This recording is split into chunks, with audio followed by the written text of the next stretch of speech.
그 내용을 쭉 보니까 어떤 상황에 이 시인이 지금 놓여 있는가 하면 몹시 힘들다. 어떤 면에서 힘드냐 하면 못 봐줄 사람들이 생겼다. 그리고 하나님 그분에 대해서도 불편하다. 이건 불공평해요. 애들이 맨날 그러잖아요. 형제들 간에도 페어하지 않다고, 그냥 unfair하다고, 그냥 이게 못 참는다. 이런 상황에서 이분이 굉장히 시험 들어 있어요. 그리고 사람들이 뭐라고 하는 말도 들었어요. 불편해. 그래서 이런 상황에 우리가 시험 들고 유혹당하고 불편하고 마음에 부대낌이 있고 이러면 제일 쉬운 처리 방법은 뭐죠? 내가 시험 들었다, 상처받았다, 하나님께 대해서도 섭섭하다, 나는 일이 잘 안 풀리는데 다른 사람들은 일이 잘 풀리고 예수 믿는 게 별 의미가 없어 보인다, 교회 와서 괜히 시간 낭비하는 것 같고 쓸데없는 짓을 하고 있는 것 같아, 갑자기 그런 마음이 팍 들고 막 불편해질 때 제일 쉽게 이 문제를 해결할 수 있는 방법이 뭐죠? 네, 전화통을 드는 거죠. 그래서 가까운 사람에게, 편한 사람에게, 아니면 한번 만나자고 그래서 얘기를 쏟아내 놓는 것입니다. 그것이 뭐냐면 시편 73편 좀 보세요. 오늘 읽어주신 그 본문에 15절 말씀, 73편 15절 말씀 한번 보시죠. 내가 만일 스스로 이르기를 내가 이렇게 말하리라 하였더면 주의 아들들의 시대를 대하여 계율을 행하였으리라. 그래서 계율이라고 하는 것은 악행을 행한다, 잘못을 범한다. 그래서 주의 아들들의 시대를 대하여, 주의 아들들은 뭐죠?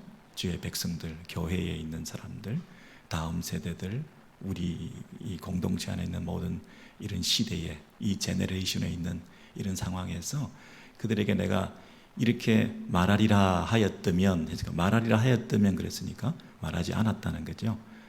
내가 스스로 야 큰일 날 뻔했다, 이걸 말했으면 어떡할 뻔했냐, 그렇게 얘기한다는 거죠. 그 말하고 싶은 내용들이 뭐냐면 거기 13절과 14절이죠. 12절부터 보시면 볼지어다 이들은 악인이라 항상 평안하고 재물은 다하도다. 13절 내가 내 마음을 정의하며 내 손을 씻어 무죄하다 한 것이 실로 헛되도다. 나는 아침마다 종일 재앙을 당하고 징책을 보았도다. 너무 공평하지 않다. 만나서 이렇게 얘기하는 겁니다. 이건 뭔가 잘못됐어. 내가 이렇게 신앙생활 하는 게 무슨 의미가 있어? 헛돼. 나 혼자 거룩하고 어렵게 신실하게 믿음 지키며 예배드리고 순종하고 헌금하고 주일 지키며 새벽 헌신 예배 나오고, 이거 무슨 의미가 있냐? 아무 쓸데없는 짓이지. 이 시간에 나가서 차라리 돈을 벌고 잠이나 더 자고 그게 훨씬 낫지. 그렇게 안 해도 악인들은 형통하고 잘도 살아가는데 우리 괜히 이런 짓 하지 말자, 우리 스스로 연기하지 말자, 속지 말자, 솔직하게 얘기하자, 이거 아닌 것 같아, 이러면서 얘기를 하고 싶었는데, 그렇게 말할 뻔했는데 그렇게 말했으면 어떡할 뻔했냐 하면서 내가 그렇게 했다면 참으로 그들에 대해서 악행을 하는 것이었다, 그들에 대해서 못할 짓을 하는 것이었다. 내가 자유를 만끽하고 마음대로 말할 수 있는 자유를 누린다고 함부로 막 말했다고 한다면 그 여린 성도들이 시험받을 뻔했다. 괜히 신앙생활 잘하고 있는 사람들이 오염될 뻔했다, 물 흐릴 뻔했다. 괜히 만나서 얘기해가지고 그들도 시험 들게 만들어놨다. 이 부정적인 것, 나쁜 것은 금방 전염되고 그렇게 악영향을 미치게 되는데, 그런 감염병의 원인이 내가 될 뻔했다. 그래서 내가 이 말하지 않는 것이 참으로 잘한 것이었다, 이렇게 이제 이 시인이 얘기를 하는 거예요. 그러고 나니까 이제 말도 못해. 쏟아놓고 얘기하고 스트레스를 풀고 수다 테라피를 하고 해야 이게 좀 속에 있는 것이 풀릴 텐데, 이건 말도 못하고 하지 않고 있다 보니까 이 사람이 너무 힘들었다. 그 얘기가 그 밑에 있는 16절입니다. 16절을 한번 같이 읽어보시겠어요? 시작. 내가 어찌면 이를 알까 하여 생각한 적 내게 심히 곤란하더니 그랬습니다. 영어 성경을 보시면 too painful for me, 너무 나로서는 감당하기 어려울 정도로 고통스러웠다. 내게 심히 곤란하더니, 너무 고통스럽다. 뭐 때문에요? 내가 어찌면 이를 알까 하여 생각한 적,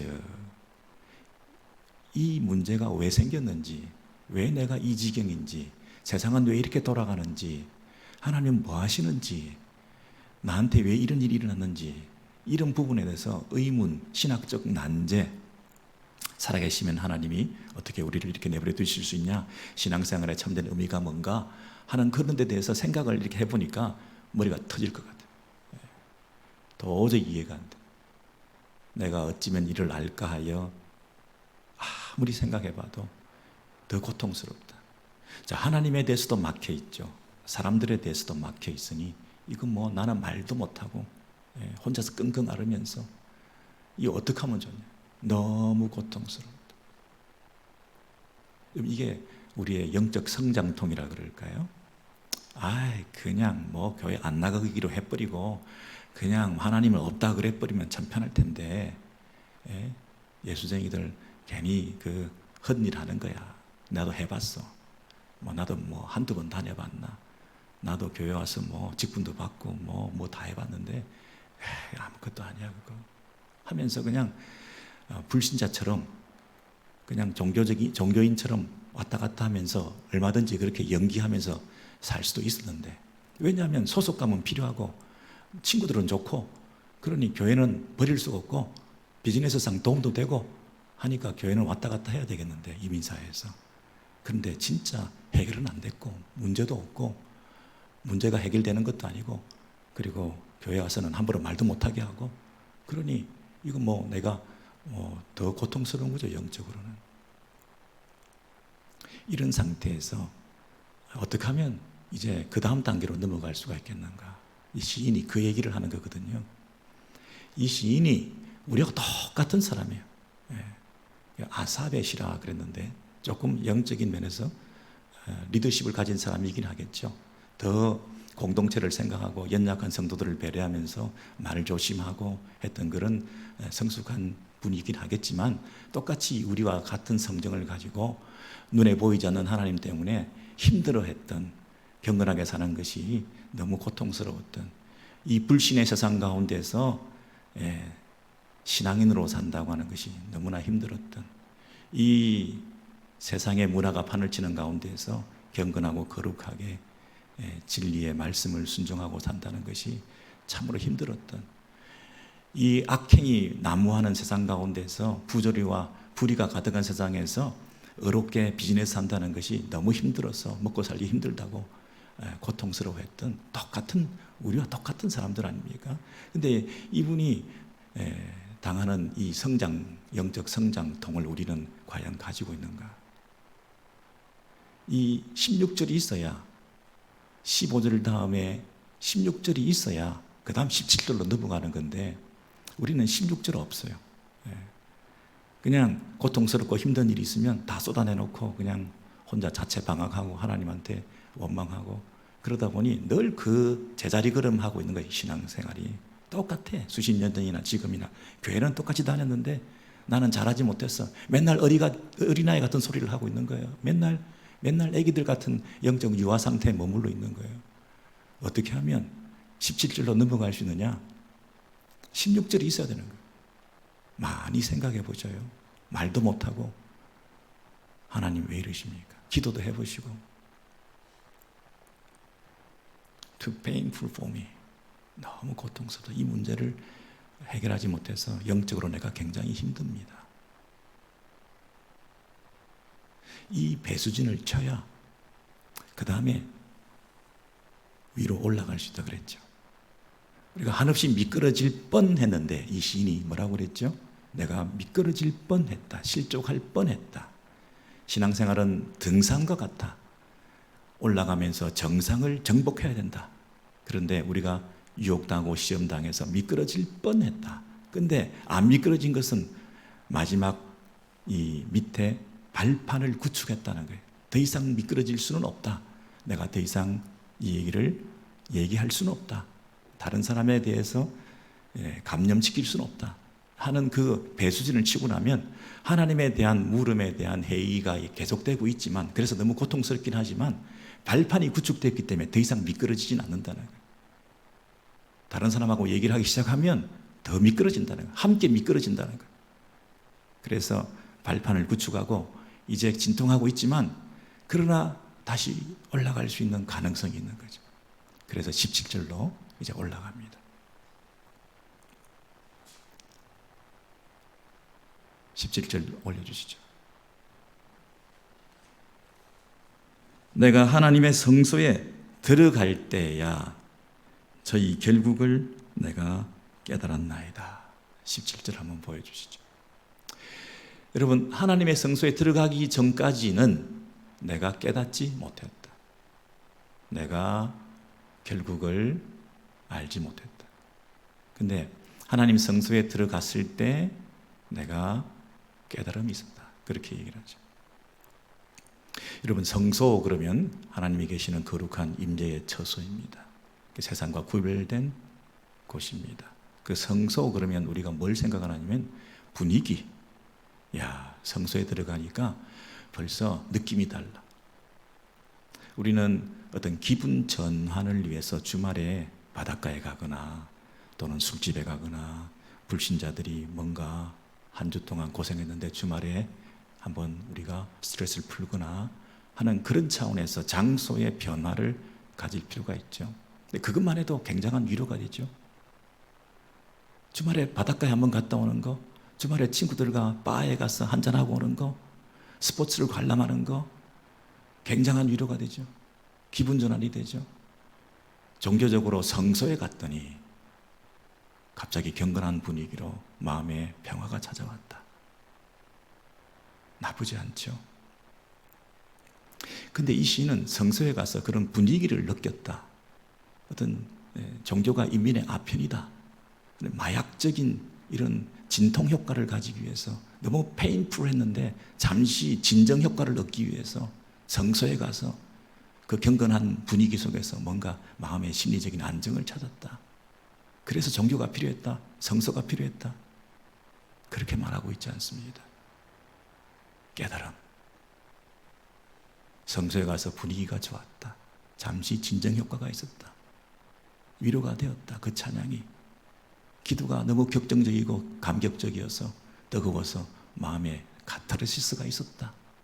함께 찬양하면서 내 마음에 흐르는 눈물로 굉장히 마음이 심리적으로 위로가 되었다. 이런 감정적인 면에서 접근하고 있지 않습니다. 성도들이 오랜만에 모여서 함께 손잡고 반가워하고 허그하면서 서로 반가워하는 그런 공동체 의식을 느꼈다. 뭐 그런 차원에서만 머무르고 있지 않습니다. 이 시인은 깨달음이 있었다. 깨달음이 있었다. 생각을 했다는 거죠. 깨달음이 있었다는 거죠. 진리를 받아들였다는 거죠. 그 진리에 대한 깨달음으로 만족감이 비로소 있었다는 거죠. 아, 이게 진정한 만족이구나. 찬양 드리고 기도하고 예배 드리고 모든 게 다 좋고 옳지만 그 가운데서 깨달음이 있었는가? 찬양을 하면서도 깨달음이 있는가? 기도하면서도 깨달음이 있는가?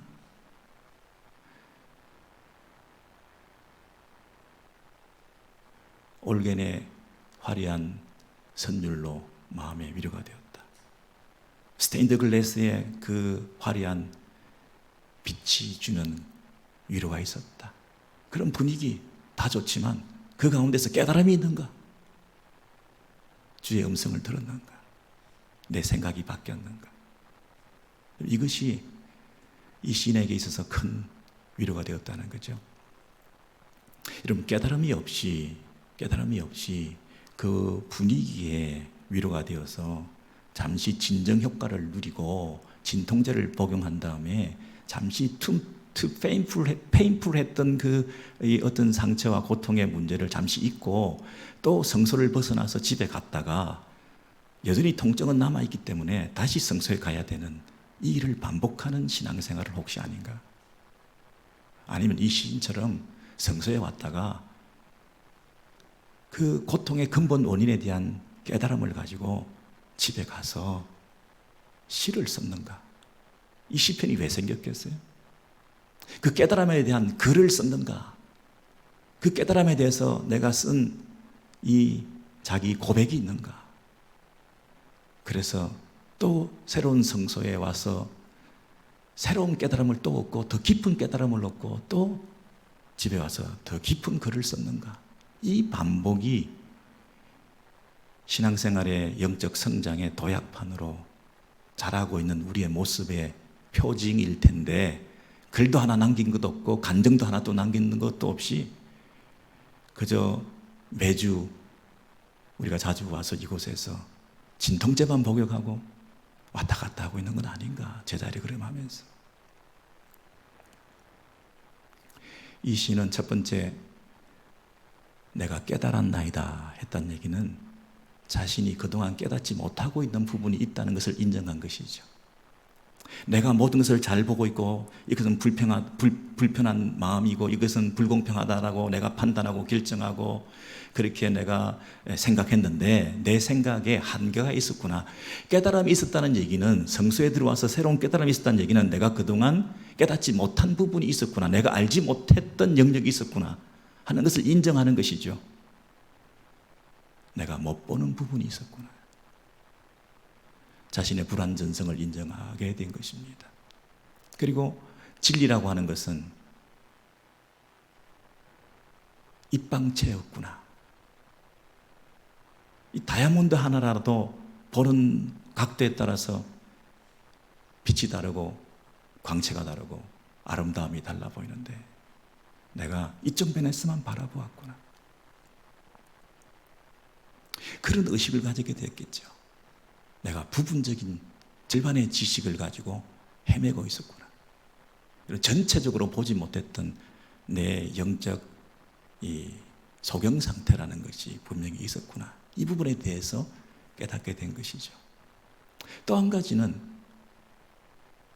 전체를 보지 못했을 뿐 아니라 시간적으로도 결국을 최후까지 끝에는 무슨 일이 있을지에 대해서 내가 바라보지 못한 부분이 있었구나. 내가 부분만 봤구나, 전체를 보지 못했구나, 내가 이 현재만 봤지 길게 멀리는 보지 못했구나 하는 그런 결국에 대해서 내가 깨달음이 있었다, 이렇게 말을 하죠.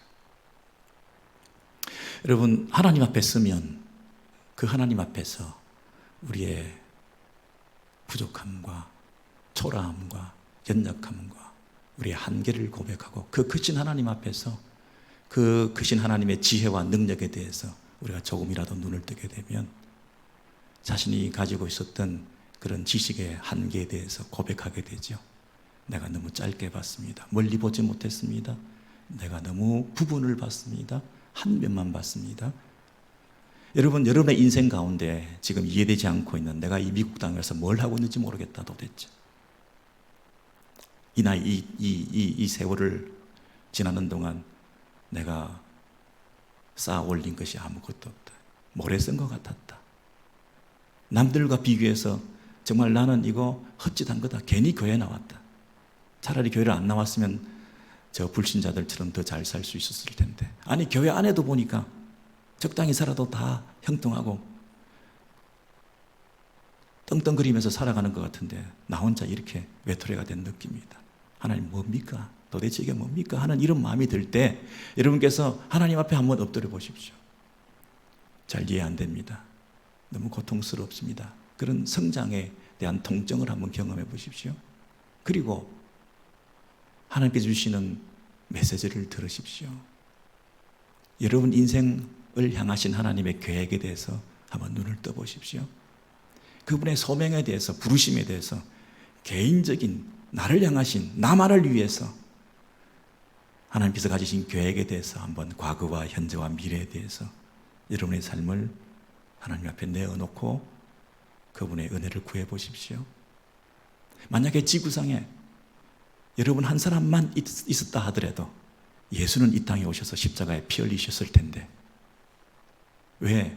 여러분의 그 죄는 너무나 깊고 너무나 부패하고 마음은 썩어서 여러분이 스스로는 그 문제를 해결할 수 없다는 걸 아시기 때문에 99마리를 내버려두고 한 마리 양을 찾아오셨던 예수의 심장으로 여러분 한 사람을 찾아오셔서 여러분의 죄를 근본적으로 해결해 주신 십자가의 지심을 여러분 한 사람을 위해서 행하셨을 그 하나님의 사랑에 대해서 우리가 눈을 뜬다면 주여, 나는 앞으로 어떻게 살아야 됩니까? 무엇을 위해서 살아야 됩니까? 왜 그렇게 하셨습니까? 내가 현재는 여전히 고통스럽지만 그분의 사랑에 대해서 내가 전율하며 남은 삶을 어떻게 살아가야 되겠습니까?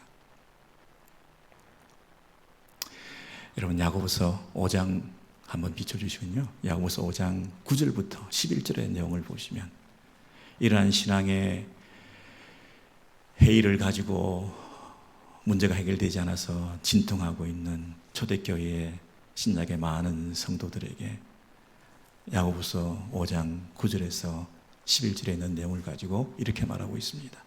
형제들아, 서로 원망하지 말라.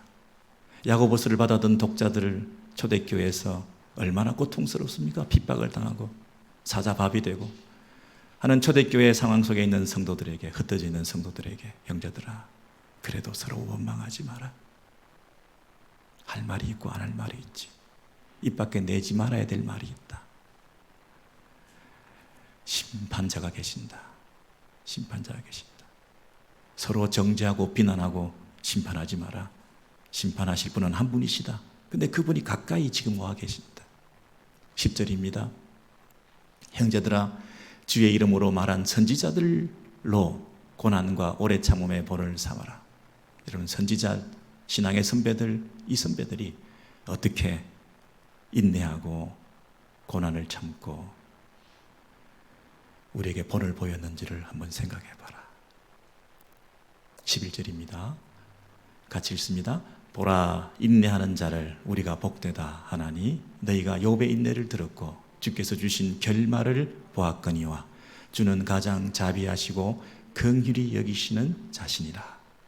욥의 인내를 들었고 주께서 주신 결말을 보았거니와. 여러분, 욥의 인내 상황이 얼마나 고통스러웠는지 우리가 생각할 수 있죠. 욥이 얼마나 고통스러웠습니까? 이해할 수가 없습니다. 의인의 고난에 대해서, 악인의 형통에 대해서 도저히 설명할 수 없는, 그리고 괜히 친구들이 찾아와서 더 마음을 힘들게 만들었던 그런 욥의 일생 가운데 우리는 결말을 보았습니다. 주께서 주신 결말을 보았습니다. 그 욥의 마지막 삶이 어땠는지를 우리는 알고 있습니다. 그래서 주께서 결국에는 우리의 삶을 어떻게 인도하실지 그것에 대해서 우리가 배우지 않았느냐. 여러분, 저를 보십시오. 힘들 때 우리가 주의 성소에 오기 전까지는 이것을 깨닫지 못했다 그랬습니다.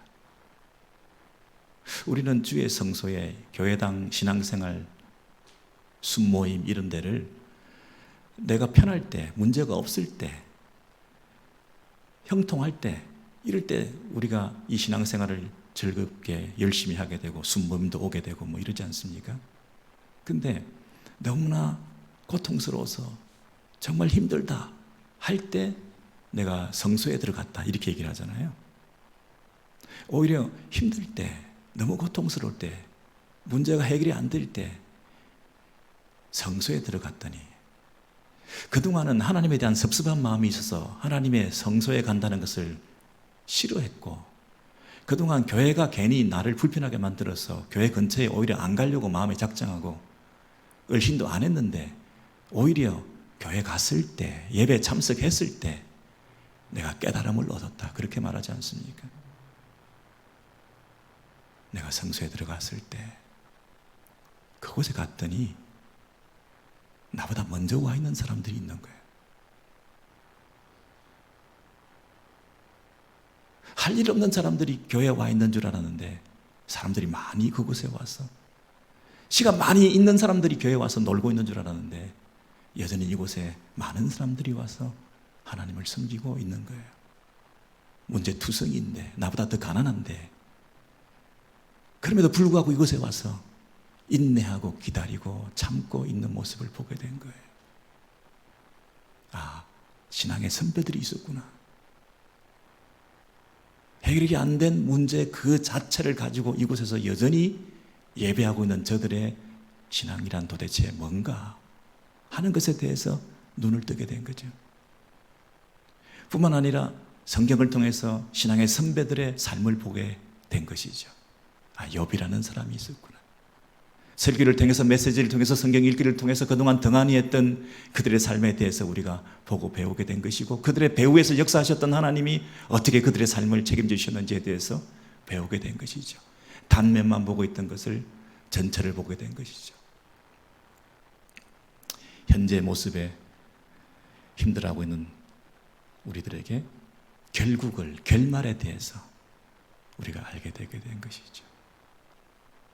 여러분, 오늘 아름다운 순에서 헌신 예배를 하고 하나님 앞에 나와 예배드리고 있는 우리 형제자매 여러분, 여기 계신 저와 여러분 모두에게 하나님께서 개인적으로 나에게 주시는 음성이 있다 생각을 해보십시오. 성서에 왔더니 오늘 하나님께서 이렇게 말씀하시더라.